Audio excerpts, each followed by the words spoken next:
तो स्टूडेंट्स, आज मैं आपको इस वीडियो में स्ट्रक्चर ऑफ एटम के मुख्य रूप से कितने मॉडल हैं जिन्होंने स्ट्रक्चर ऑफ एटम यानी कि परमाणु की संरचना के विषय में जानकारी दी है। पहला हमारे पास है Dalton theory, second Rutherford model है और थर्ड बोहर मॉडल है और फोर्थ वेव मैकेनिकल मॉडल है, या इसको हम क्वांटम मैकेनिकल मॉडल भी कहते हैं। क्वांटम मैकेनिकल मॉडल भी कहते हैं। क्वांटम मैकेनिकल मॉडल भी कहते हैं।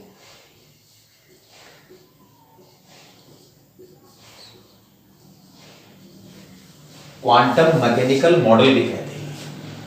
आज मैं आपको बोहर मॉडल के विषय में, क्योंकि बोहर मॉडल और वेव मॉडल जो है ये इंपॉर्टेंट है, इसलिए मैं आपको बोहर मॉडल इस वीडियो में समझाऊंगा कि बोहर ने अपने मॉडल में, अपनी थ्योरी में स्ट्रक्चर ऑफ एटम के विषय में कौन कौन सी जानकारी दी है।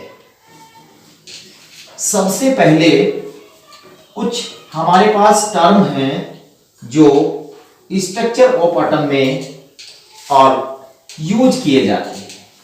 वो कौन कौन से टर्म हैं, उन टर्म को सबसे पहले आप देख लीजिए वो कौन कौन से टर्म हैं। सबसे पहले एक electro magnetic radiation, electromagnetic radiation number एक, और नंबर टू वेवलेंथ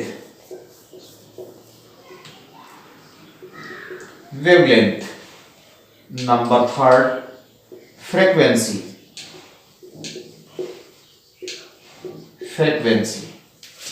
इसको हम लैम्डा से शो करते हैं, इसको हम v से शो करते हैं, और फोर्थ नंबर हमारे पास है वेव नंबर।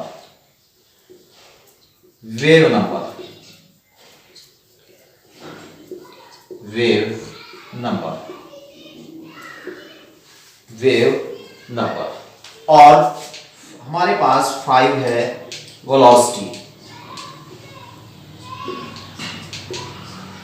वेलोसिटी को v से। अब देखिए हमारे पास जो अलग अलग जो ये वेव नंबर और फ्रीक्वेंसी और वेलोसिटी की जो हम बात करते हैं, फिर इसमें हमारे पास 6 number E energy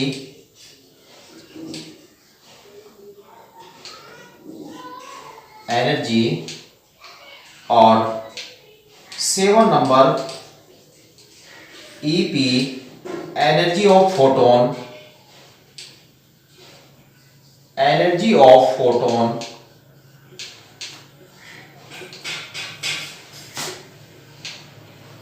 EG energy of ground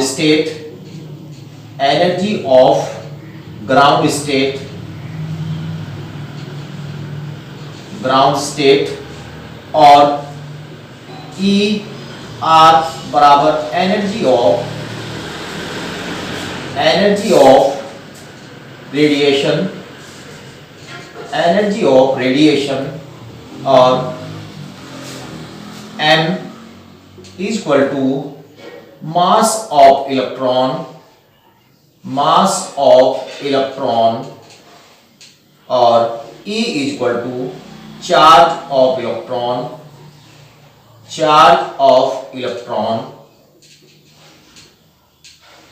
H Planck constant,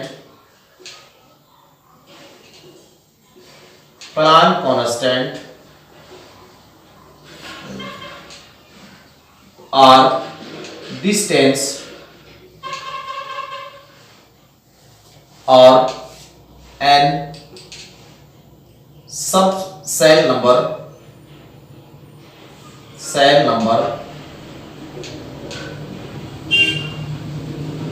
और Z equal to atomic number, Z equal to atomic number. ये ध्यान से आप देखिए, इनको अलग अलग डिफाइन करेंगे, कहां कहां ये यूज किए जाते हैं इन स्ट्रक्चर ऑफ एटम में। अब देखिए, आप नोट कर लीजिए इनको। बात कर लेते हैं इलेक्ट्रोमैग्नेटिक रेडिएशन क्या होता है। इलेक्ट्रोमैग्नेटिक रेडिएशन क्या होता है, देखिए इलेक्ट्रोमैग्नेटिक, हम रेडिएशन की जो बात करते हैं, इलेक्ट्रोमैग्नेटिक रेडिएशन 3 डायमेंशन होता है। 3 डायमेंशन का मतलब होता है Y और X और ये Z, 3 डायमेंशन होता है। अब बात करते हैं जो हमारे पास इलेक्ट्रोमैग्नेटिक सिस्टम जो होता है, यहां ये हमारे पास एनर्जी है और इसमें 2 फील्ड यदि हम अप्लाई करें, 2 फील्ड अप्लाई करें, एक देखिए इलेक्ट्रो और एक मैग्नेटिक, 2 फील्ड की बात करें। एक इलेक्ट्रो की यानी कि इलेक्ट्रिक फील्ड होती है, एक मैग्नेटिक फील्ड होती है। देखिए हमारे पास ये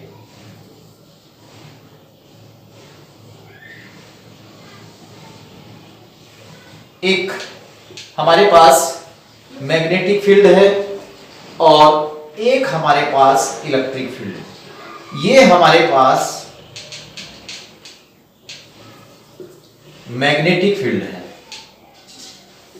मैग्नेटिक फील्ड, और ये वाली इलेक्ट्रिक फील्ड, इलेक्ट्रिक फील्ड है। इससे हम अलग अलग जो है डिफाइन करेंगे कि फ्रीक्वेंसी क्या है, वेवलेंथ नंबर क्या है। और अब देखिए हमारे पास सबसे पहले बात कर लेते हैं हम वेवलेंथ की। वेवलेंथ क्या है, हमारे पास वेवलेंथ क्या है, कैसे वेवलेंथ निकाली जाती है। देखिए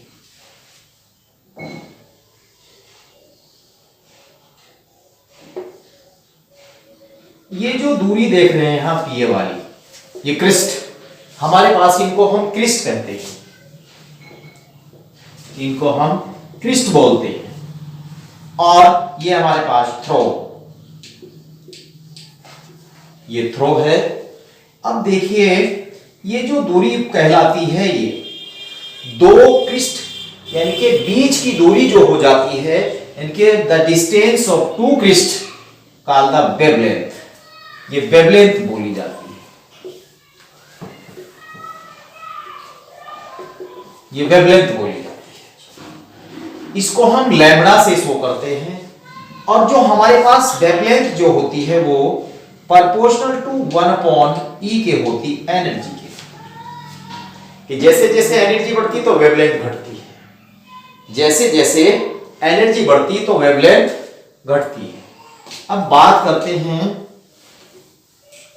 फ्रीक्वेंसी की। नंबर 3 फ्रीक्वेंसी, नंबर 3 फ्रीक्वेंसी की बात करते हैं। फ्रीक्वेंसी में देखिए आप कैसे फ्रीक्वेंसी निकालते हैं। फ्रीक्वेंसी निकालने के हमारे पास क्या सिस्टम है,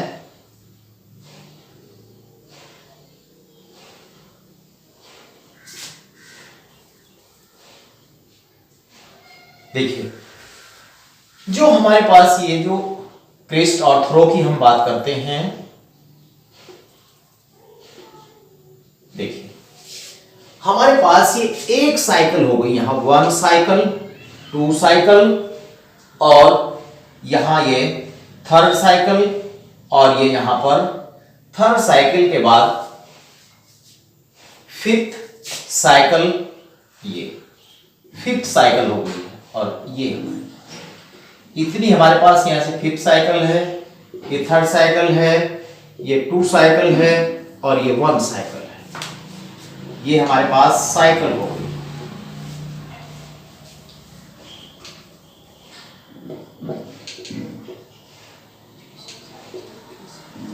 साइकिल।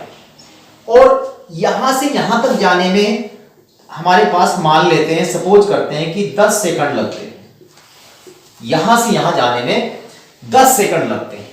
अब देखिए जितनी भी साइकिल है, तो हमारे पास जो फ्रीक्वेंसी जो हम निकालते हैं, तो फ्रीक्वेंसी जो बराबर होती है, फ्रीक्वेंसी बराबर total cycle upon time in second, time in second.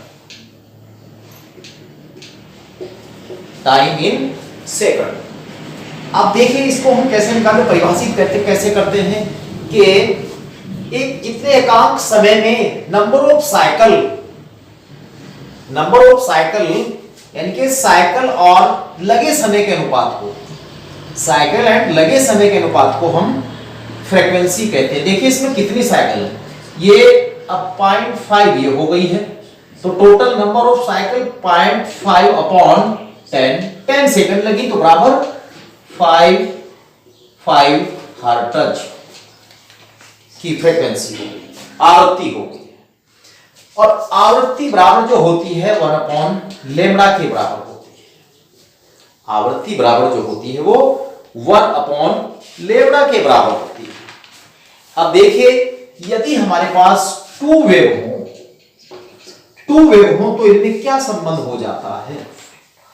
अगर टू वेव हमारे पास है तो lambda 1 upon lambda 2 is equal to V2 upon V1, ये संबंध आता है। अब देखिए फ्रीक्वेंसी कैसे निकालते हैं, number of cycle upon time, total number of cycle upon time. जितना समय साइकिल, जितनी साइकिल हुई है उतने साइकिल में उस समय से भाग कर देते हैं, तो हमारे पास फ्रीक्वेंसी आ जाती है। अब बात कर लेते हैं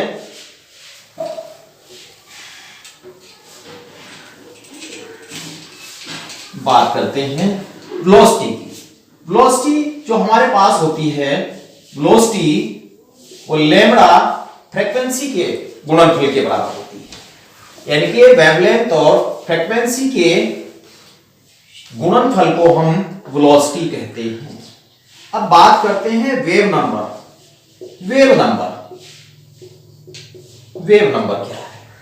वेव नंबर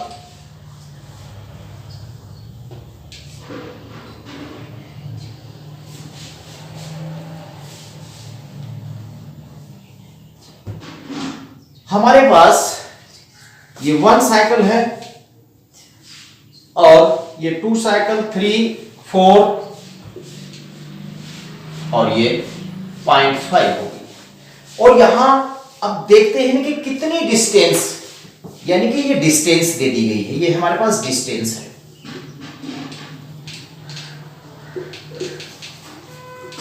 कैसे निकालते हैं वेव नंबर, यानी कि वेव नंबर हम कैसे निकालते हैं। तो जितनी हमारे पास नंबर ऑफ साइकिल है, हमारे पास जितनी नंबर ऑफ साइकिल है, तो wave number is equal to 4.5, और सपोज कर लेते हैं कि ये 5 मीटर है हमारे पास, ये 5 मीटर डिस्टेंस है, तो अपॉन 5, तो cycle upon distance, cycle upon distance. तो इस तरीके से हम यहां वेव नंबर निकाल सकते हैं। अब बात करते हैं जो हमारे पास E था, वो चार्ज ऑफ इलेक्ट्रॉन था, H था, मास था, लेकिन R की जो मैं बात कर लेता हूं, हमारे पास जो ये एटम है और ये न्यूक्लियस है, न्यूक्लियस है जहां इलेक्ट्रॉन उपस्थित है इस क्लास में। तो यहां नाभिक और इलेक्ट्रॉन के जो बीच की दूरी है, ये R, distance of the distance between the nucleus and the electron called the radius of electron and nucleus। अब बात करते हैं बोहर मॉडल की। बोहर मॉडल क्या है? बोहर मॉडल हमारे पास, जो बोहर मॉडल की जो हम बात करेंगे, बोहर मॉडल में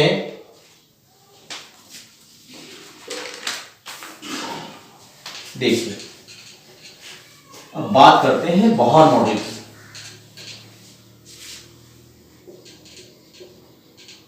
बोहर मॉडल बहुत इंपॉर्टेंट है।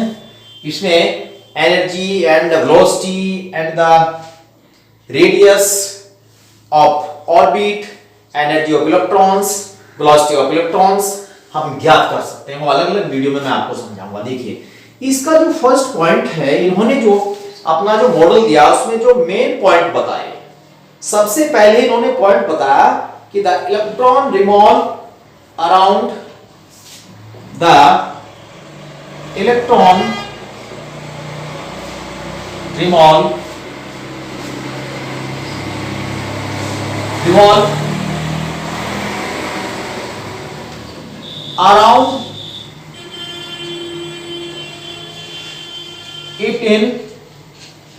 around it in circle orbit,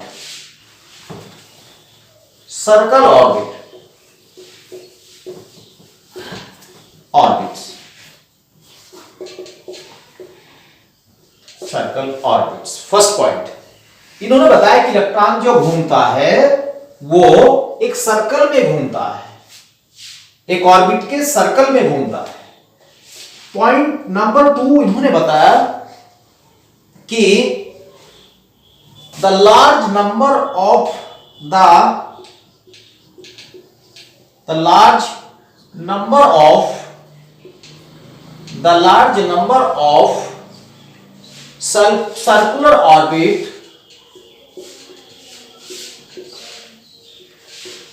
circular orbit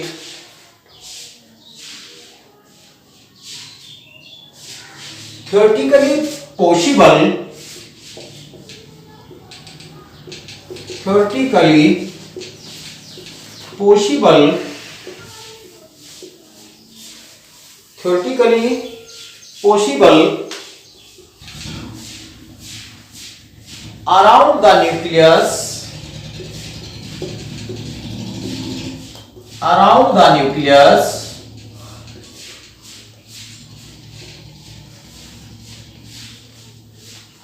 the electron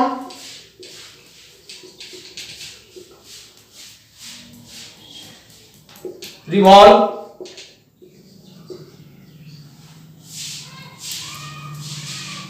only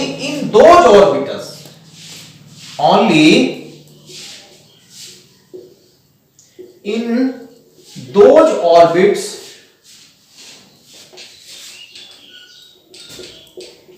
those orbits which have a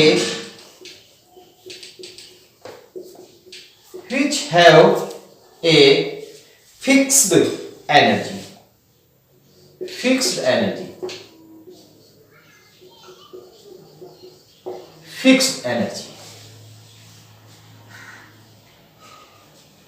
देखिए, इन्होंने बताया कि the large number of circle orbit theoretically possible around the nucleus, यानी कि उन संभव कक्षाओं में इलेक्ट्रॉन घूमते हैं जिनकी ऊर्जा, जिन ऑर्बिट की एनर्जी बिल्कुल फिक्स होती है, अस्थायी ऊर्जा होती है, उन ऑर्बिट्स में इलेक्ट्रॉन रिवॉल्व होते हैं। देखिए, मैं समझा देता हूं आपको।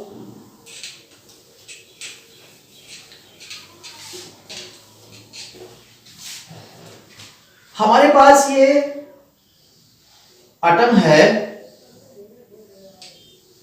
देखिए यहां इलेक्ट्रॉन है, यानी कि सपोज करें इलेक्ट्रॉन यहां भी, तो जिसकी एनर्जी जो फिक्स होगी, फिक्स्ड एनर्जी, अगर यहां एक और सेल है और इसकी एनर्जी फिक्स नहीं है, तो इस ऑर्बिट में इलेक्ट्रॉन रिवॉल्व नहीं करेगा, इलेक्ट्रॉन इसमें नहीं घूमेगा, नहीं पाया जाएगा। इलेक्ट्रॉन केवल उन्हीं कक्षाओं में घूमते हैं जिनकी ऊर्जा अस्थायी होती है। अब नेक्स्ट बात कर लेते हैं, इलेक्ट्रॉन केवल उन्हीं कक्षाओं में घूमते हैं, उन्हीं ऑर्बिट्स में घूमते हैं जिन ऑर्बिटल्स की वैल्यू, जो एंगुलर मोमेंट होता है वो इसके h/2π का पूर्ण गुणित हो। h/2π का n यहां है सेल नंबर, ये हमारे पास है एंगुलर मोमेंट।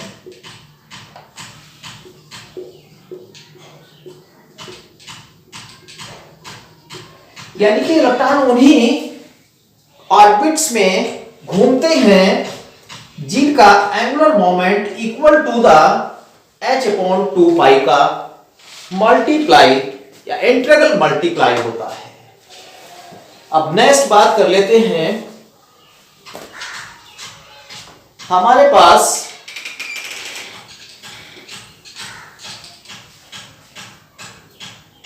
जो इलेक्ट्रॉन की हम बात करें कि इलेक्ट्रॉन कब एनर्जी को एमिट करेगा और कब एनर्जी को एब्जॉर्ब करेगा। हमारे पास जो इलेक्ट्रॉन होते हैं उनमें यदि कोई फोटोन डाले हम, यानी कि एक एमिशन की हम बात कर लें,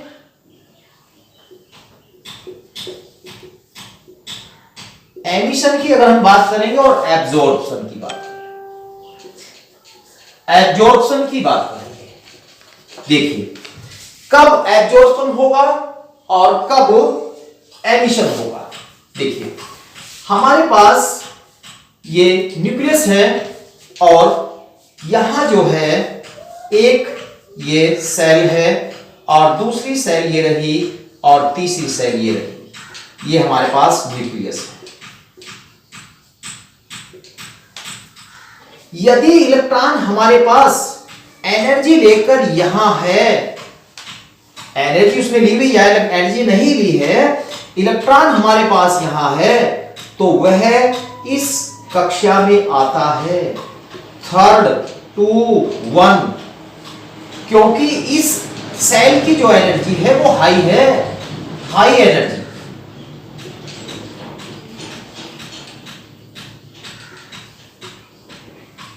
अगर इलेक्ट्रॉन इस 3rd ऑर्बिट से कौन से में आए, 1st ऑर्बिट में आए, तो एनर्जी एमिटेड होती है।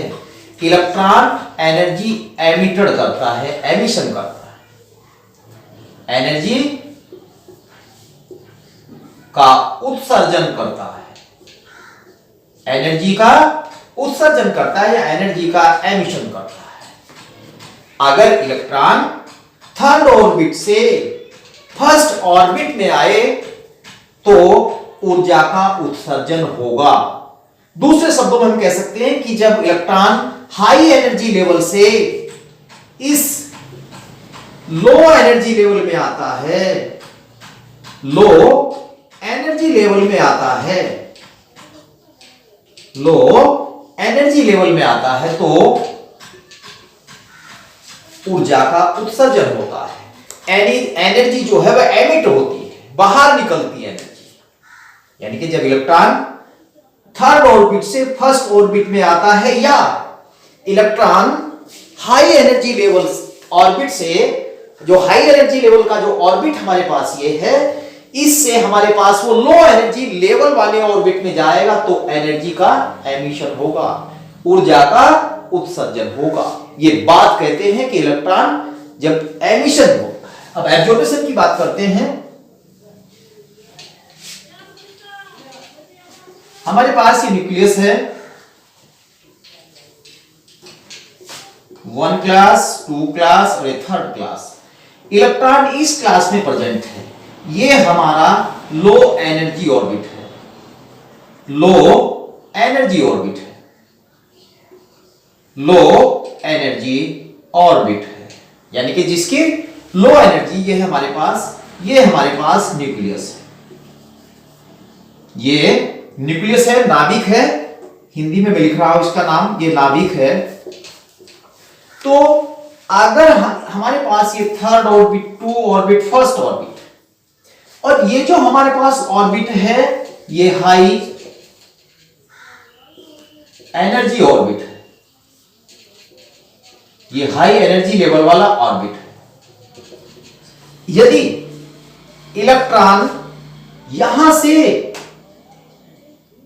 लोअर एनर्जी ऑर्बिट से हाई एनर्जी ऑर्बिट में जाए तो एनर्जी का एब्जॉर्प्शन होता है, एनर्जी का अवशोषण होता है, ऊर्जा का अवशोषण होता है, एनर्जी का एब्जॉर्बेशन होता है।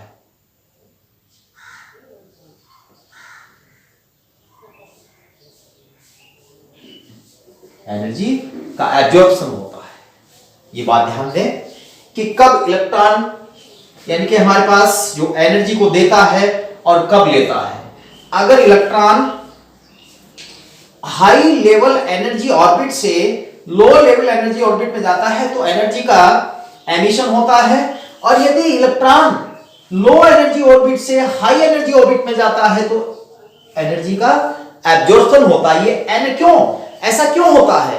क्योंकि ये जो हमारे पास इलेक्ट्रॉन है, इसकी यहां जो रहने वाले जो व्यक्ति हैं वो बहुत हाई प्रोफाइल के हैं। अगर हम बात करें यहां जो रहने वाले व्यक्ति हैं, इस लेवल में जो रहने वाले व्यक्ति हैं वो हाई प्रोफाइल के हैं, तो इस एनर्जी लेवल या इस लेवल पर रहने वाला कोई भी व्यक्ति यदि इस लेवल में जाएगा तो इसको एडवांस खर्च करना पड़ेगा, चाहिए होगा कुछ, उसको एनर्जी चाहिए होगी या पैसा चाहिए होगा, जिस कारण से वह उस लेवल के व्यक्तियों के पास उनके लेवल के बराबर हो सकता है। तो एनर्जी लेकर के इलेक्ट्रॉन जब इसमें पहुंचता है तो इनके बराबर हो जाता है, यहां रहने लायक हो जाता है। तो यहां इनकी जो लेवल था एनर्जी लेवल, वो तो यहां पर इसको आवश्यकता हुई एनर्जी की आवश्यकता हुई। जब एनर्जी की आवश्यकता हुई तो वह इलेक्ट्रॉन इस लेवल से इस लेवल में पहुंच गया, एनर्जी को एक्सेप्ट करके एनर्जी ली तो इस लेवल के बराबर चला गया। अगर इस लेवल से इसमें लेवल में आता है तो जब इस नीचे लेवल में आएगा तो उसे यहां रहने वाली जो पावर थी, यहां का जो सिस्टम था वो उसको त्यागना पड़ेगा, तब यहां आएगा। तब कहेंगे इलेक्ट्रॉन एमिशन करता है, एनर्जी का एमिशन करता है। अब बात कर लेते हैं हमारे पास नेक्स्ट जो पॉइंट है,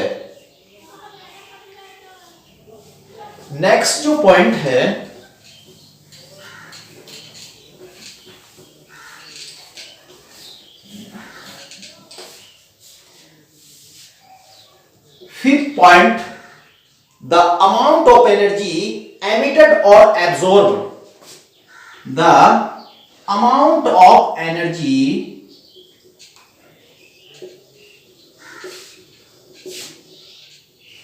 emitted or absorbed is given by the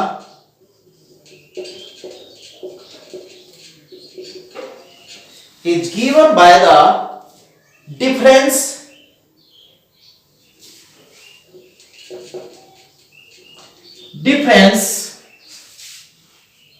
energies of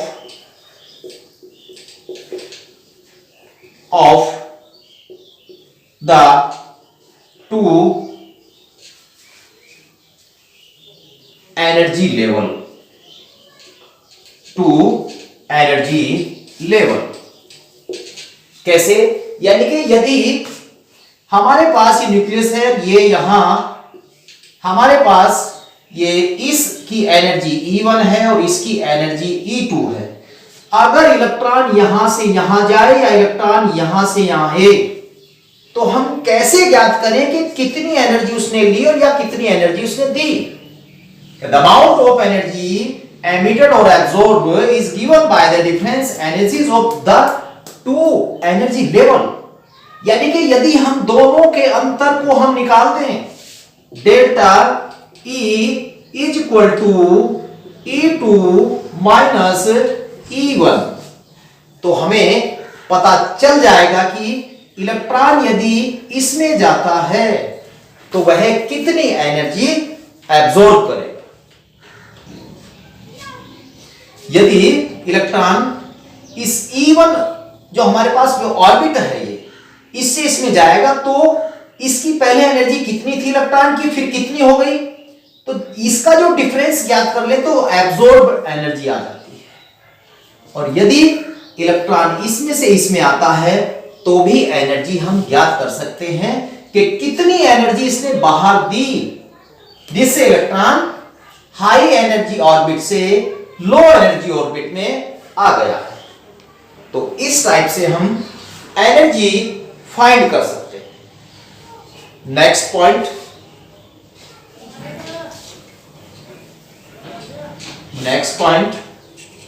point number 6,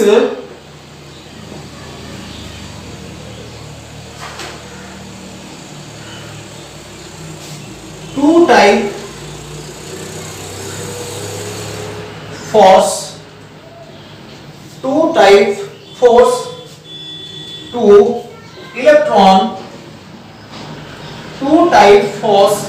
to electron by nucleus.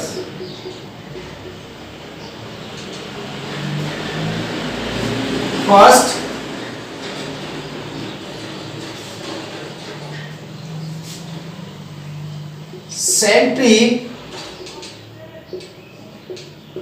centrifugal force और नंबर 2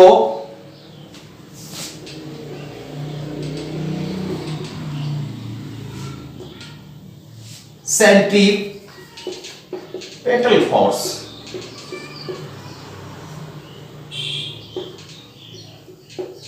सेंट्रीपेटल फोर्स। अब जो हम बात करते हैं, हमारे पास जो दो फोर्स काम करते हैं, जो हमारे पास दो फोर्स काम करते हैं, वो कौन कौन से फोर्स हमारे पास यहां काम करते हैं। देखिए, अब पहला जो फोर्स है सेंट्रीफ्यूगल फोर्स है, और दूसरा जो फोर्स हमारे पास है वो एक सेंट्रीपेटल फोर्स है। ये हमारे पास नाभिक है, देखिए अगर यहां पर इलेक्ट्रॉन उपस्थित है तो एक तो अभिकेंद्री बल यानी कि सेंट्रीफ्यूगल फोर्स,